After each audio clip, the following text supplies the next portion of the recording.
Bismillahirrahmanirrahim. Sekali lagi saya sampaikan terima kasih kepada yang telah menyampaikan pertanyaannya berkenaan dengan Ka'bah sebagai kiblat kaum muslimin yang terbuat dari batu. Kemudian ada tuduhan seolah-olah umat Islam itu menyembah batu. Nah, di sini perlu saya sampaikan bahwa umat Islam dimanapun mereka berada, kapan saja saat mereka yaitu bermunajat kepada Allah, kemana saja mereka menghadap, maka dengan niat yang ikhlas untuk mencari Allah, mereka akan mendapatkan Allah. Dan Allah tidak pernah yaitu memerintahkan umat Islam ini untuk menyembah Ka'bah. Ka'bah yang terbuat dari batu sama sekali tidak pernah disembah oleh umat Islam. Bahkan karenanya saya katakan sekarang ini, kalau ada seorang muslim yang menyembah Ka'bah, sekali lagi yang menyembah Ka'bah dan menjadikan Ka'bah sebagai sesembahannya, demi Allah, si muslim tadi sudah murtad, kafir, keluar dari agamanya. Jadi ini karena itu setiap muslim dia harus perhatikan, dia punya hati. Dia menghadap ke Ka'bah itu bukan menyembah Allah. Jadi dia harus hadirkan di dalam hatinya, dalam sanubarinya, dalam jiwanya, bahwa dia hanya menyembah Allah Subhanahu wa ta'ala. Tapi kenapa harus menghadap Ka'bah? Sekali lagi jawaban yang pertama, karena Allah yang memerintahkan umat Islam untuk menghadap ke Ka'bah. Dan perlu dicatat bahwa sebelum umat Islam menghadap ke Ka'bah, selama tidak kurang dari 16 bulan umat Islam menghadap ke Baitul Maqdis, ke Al-Masjidil Aqsa, dan itu dipimpin langsung oleh Nabi Muhammad SAW. Karena perintah Allah harus menghadap ke Baitul Maqdis, kami menghadap ke Baitul Maqdis. Andai kata ada perintah Allah untuk menghadap ke Monas, ya kami menghadap ke Monas. Jadi ini bukan persoalan itu Ka'bah atau itu Baitul Maqdis atau itu Monas. Persoalannya adalah itu perintah Allah memerintahkan kami untuk menghadap ke Al-Ka'bah Al-Musyarrafah. Lalu kenapa harus ke Ka'bah? Kenapa tidak ke tempat lainnya? Nah, di sini perlu kita ketahui bahwa di dalam sejarah umat manusia dan sejarah para nabi, bahwa Ka'bah yang ada saat ini, yang dilihat dan bisa disaksikan oleh seluruh umat manusia di dunia, tidak lain adalah satu tempat yang dulu dibangun oleh bapak para nabi, oleh seorang manusia yang begitu mulia dan dihormati oleh berbagai macam umat beragama. Dialah Khalilullah Nabi Allah Ibrahim alaihissalam. Jadi Nabi Ibrahim yang membangun tempat tersebut karena memang diperintah oleh Allah untuk membangun tempat tersebut, yang kemudian dilestarikan oleh putranya yang bernama Ismail alaihissalam, yang kemudian juga dijaga, dilestarikan, dipelihara oleh para penerusnya, dan akhirnya sampai ke zaman Nabi Muhammad SAW. Bahkan pada saat zaman Nabi Ibrahim, Ka'bah betul-betul menjadi satu tempat yang suci, bersih daripada kemusyrikan. Tapi begitu roda sejarah berputar, proses yaitu perpindahan dari satu umat manusia ke umat manusia lainnya berjalan, akhirnya muncullah orang-orang yang menyimpangkan ajaran Nabi Ibrahim yang hanif. Akhirnya mereka meletakkan berhala-berhala di sekitar Ka'bah. Kemudian mereka juga ada yang menyembah Ka'bah. Akhirnya lahirlah Nabi Muhammad SAW sebagai keturunan dari Nabi Ismail alaihissalam, yang mendapatkan tugas dari Allah untuk membersihkan Ka'bah dari segala berhala dan untuk membersihkan Ka'bah dari segala kemusyrikan. Dan itu sudah dilakukan oleh Nabi Muhammad SAW. Dan akhirnya beliau berhasil menghancurkan seluruh berhala yang ada di dalam Ka'bah maupun yang ada di luar Ka'bah, bahkan yang ada di seluruh kotak suci Makkah, sampai akhirnya Ka'bah kembali kesuciannya daripada kemusyrikan sebagaimana sedia kala sejak dibangun oleh Nabi Ibrahim alaihis. Kenapa harus Ka'bah yang dipilih? Ya, karena Ka'bah punya nilai historis yang luar biasa. Nilai historis dari seorang bapak para nabi, yaitu Nabi Ibrahim alaihissalam, yang diakui kerasulannya, kenabiannya, keutamaannya, keistimewaannya, baik oleh umat Yahudi maupun umat Nasrani, apalagi oleh umat Islam, umat Nabi Muhammad SAW.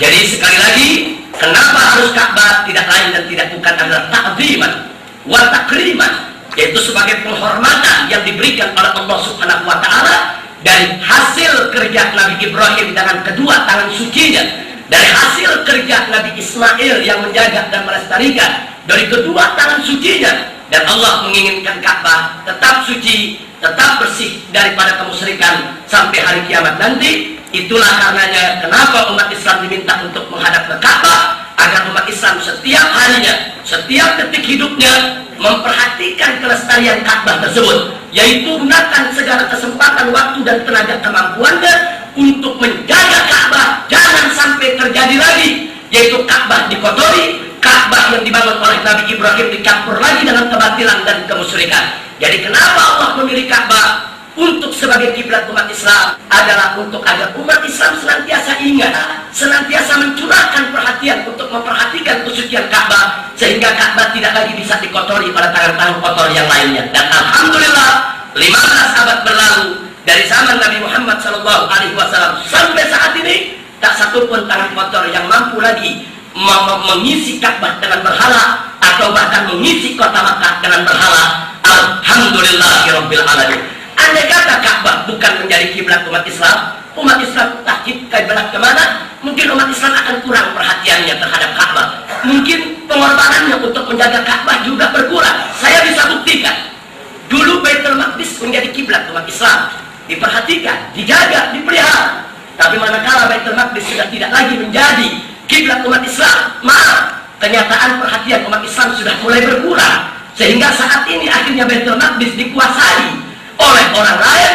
Umat Islam sepertinya tidak punya perhatian untuk menyatukan kekuatan, menyatukan segala potensi, membebaskan daripada Baitul Maqdis, yaitu daripada kekuasaan, intimidasi, teror yang dilakukan oleh musuh-musuh Islam. Tapi itu tidak terjadi terhadap Ka'bah. Kenapa? Itulah salah satu rahasia dan hikmah kenapa Ka'bah dijadikan kiblat oleh Allah bagi umat Islam, agar umat Islam setiap saat, setiap detik dalam hidupnya, di mana mereka sholat, mendirikan sholat penyembah Allah dengan menghadap kepada kiblatnya Ka'bah, sehingga selalu mencurahkan perhatiannya untuk menjaga Ka'bah yang mulia dan dimuliakan oleh Allah Subhanahu wa taala. Alhamdulillahirabbil alamin. Dan yang terakhir, persoalan Ka'bah, satu hal yang mesti kita tahu, di sini ada pendidikan luar biasa dari Allah. Dengan umat Islam semuanya menghadap ke Ka'bah, umat Islam diajarkan untuk bagaimana menyatukan langkah, menyatukan visi, menyatukan misi, menyatukan yaitu langkah-langkah perjuangannya dalam rangka al-iqla' kalimatillah subhanahu wa ta'ala. Artinya dengan umat Islam menghadap ke Ka'bah, umat Islam setiap saat dididik bahwa visimu, misimu, langkahmu, tujuanmu hanya satu, yaitu untuk mencari ridha Allah subhanahu wa ta'ala. Bahkan manakala umat Islam melakukan ibadah haji mengelilingi Ka'bah, bukan untuk yaitu menyembah Ka'bah, tapi saat itu pendidikan luar biasa, di mana dalam mengelilingi Ka'bah umat Islam diajarkan oleh Allah, apapun sukumu, apapun bangsamu, apapun kedudukan dan jabatanmu, tapi lihat, manakala kau mengelilingi Ka'bah, engkau satu arah, engkau satu langkah, kau tanggalkan pakaian perbedaan di antaramu, kau tanggalkan pakaian pertikaian dan permusuhan di antaramu, kau semua berkeliling ke arah yang sama, mengelilingi tempat yang sama, semua menuju satu titik yang sama, dan semua dengan jumlah keliling yang sama, tidak lain dan tidak bukan adalah untuk mencari ridha Allah subhanahu wa ta'ala. Nah, jadi ini yang bisa saya sampaikan berkenaan dengan kiblat. Jadi tidak benar kalau umat Islam itu menyembah Ka'bah, karena tidak pernah ada yaitu satu ritual ibadah dalam Islam yang manapun mengajarkan umatnya untuk menyembah Ka'bah, ya ikhwan. Nah, adapun soal bulan sabit, jadi saya ingin katakan soal bulan ini dikatakan karena Islam ini mengagungkan bulan, mungkin terkontaminasi dengan mereka yang menyembah bulan, sampai-sampai bulan yang dipakai dalam kalendernya pun hitungan perjalanan bulan, dan seterusnya dan seterusnya. Saya ingin tekankan di sini bahwa Islam memuliakan seluruh makhluk ciptaan Allah Subhanahu wa taala. Apakah dia matahari, apakah dia bulan, apakah dia bintang, apakah dia bumi, ya, dan seterusnya, ya ikhwan. Jadi tidak ada satu dalil pun yang mewajibkan umat Islam lambangnya harus bulan, tidak ada.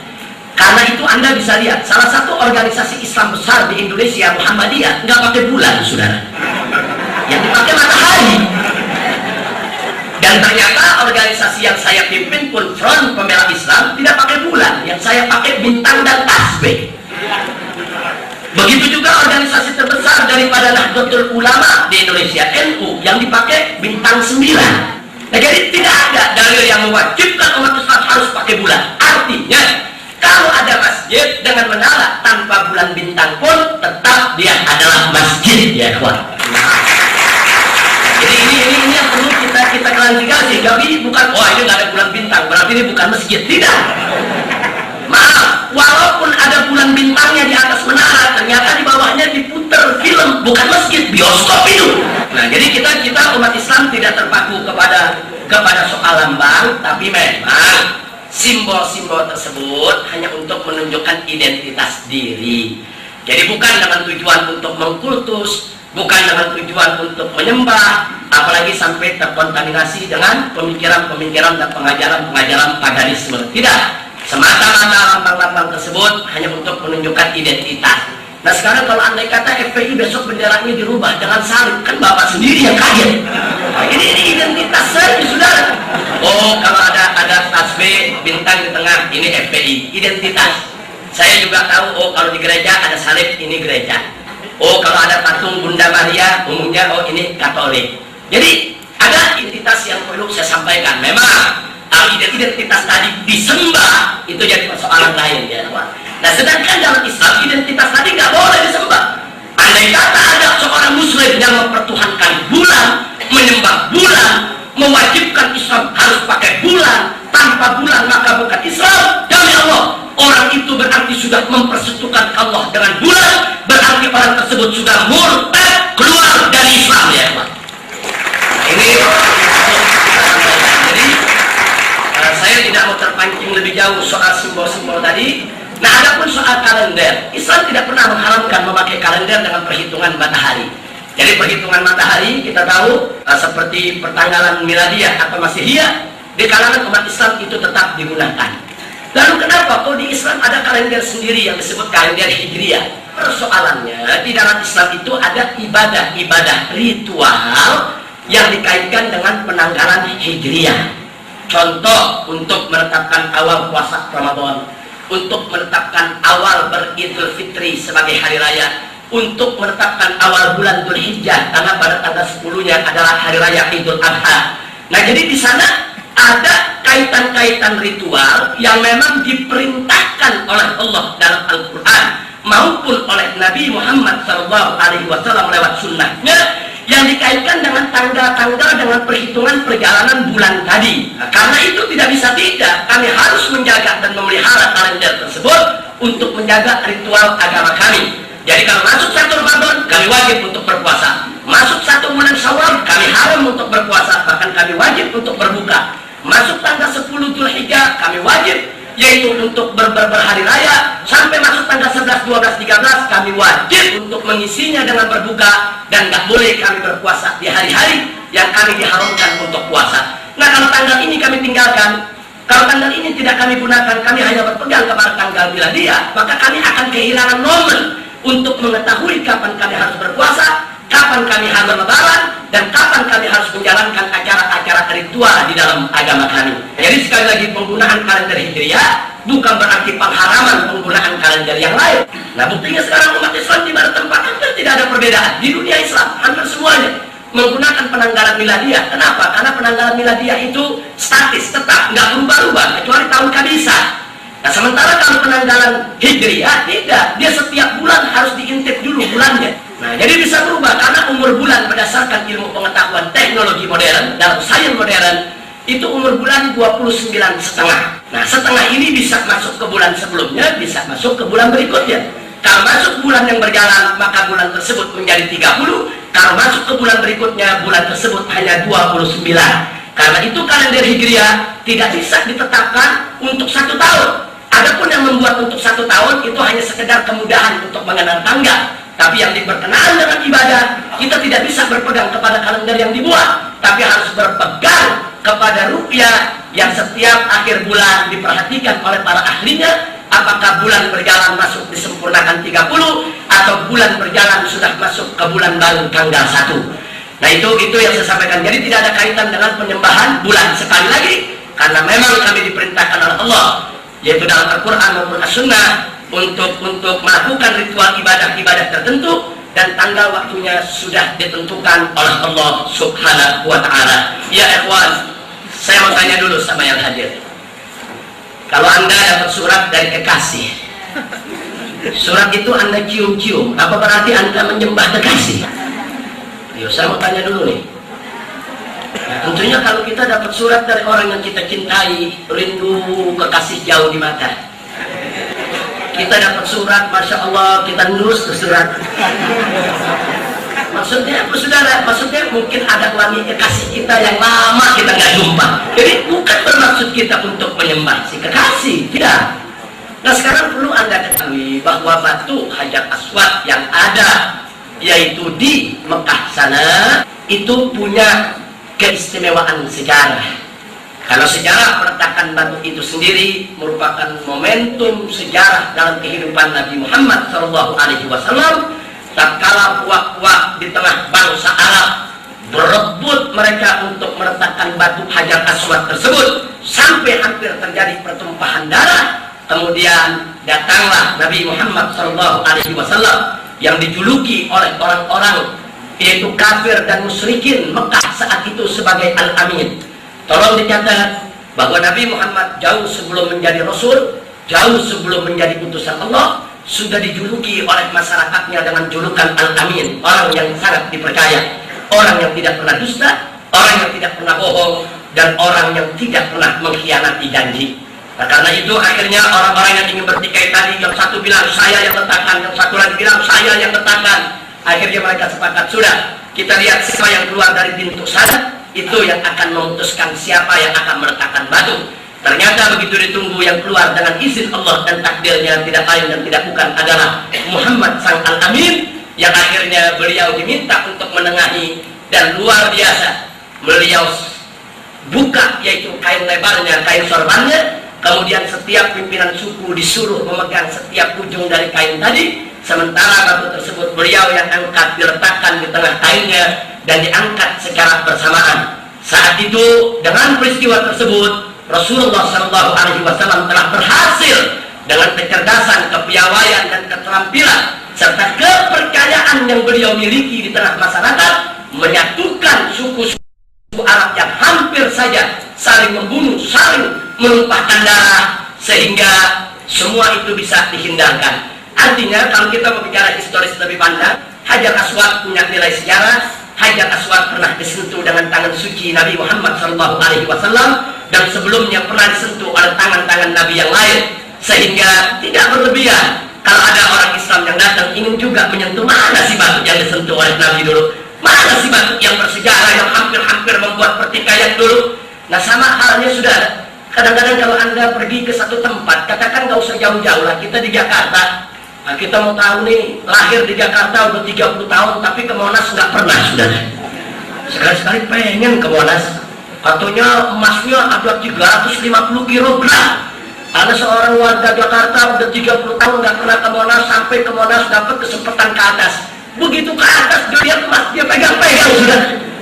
Apa berarti dia nyembah daripada emas tadi? Tidak, itu karena kerinduannya. Karena dia mau tahu, karena ini unik, karena ini aneh. Karena di tempat lain nggak ada emas semacam ini. Nah jadi jangan sampai hal semacam ini terus kita artikan, oh ini kalau begitu nyembah emasnya Monas ini. Oh, bisa-bisa Monas jadi Tuhan lagi. Jadi sekali lagi saya hanya ingin menjelaskan bahwa mencium batu Hajar Aswad atau mengelilingi Ka'bah dan lain sebagainya di dalam Islam itu ada batasan, bahwa selama itu untuk taklim, untuk penghormatan, untuk dikroyak, namanya kenangan, memori dan lain sebagainya, itu sah-sah saja. Tapi ingat, siapapun yang menyentuh Hajar Aswad dengan maksud untuk menyembahnya, siapapun yang mengelilingi Ka'bah dengan maksud untuk mempertuhankannya, siapapun yang menjadikan kiblat sebagai Tuhan sesembahannya, demi Allah dia murtad, kafir, keluar dari Islam, karena Islam tidak memperkenankan untuk mempersekutukan Allah dengan siapapun. Walam yakul lahu kufuwan. Yakinlah, kami tidak sekarang yang digambarkan, kami tidak sebuah sebagaimana diberitakan. Kami cinta kedamaian, kami suka yaitu persatuan persaudaraan, dan kami suka kelembutan dan keramahan. Allah, nah itu saja yang bisa saya sampaikan. Suara saya udah panjang lebar ini, waktu termakan. Akhirnya terima kasih, itu saja. Wallahul muwaffiq ila aqwamit thoriq. Wassalamualaikum.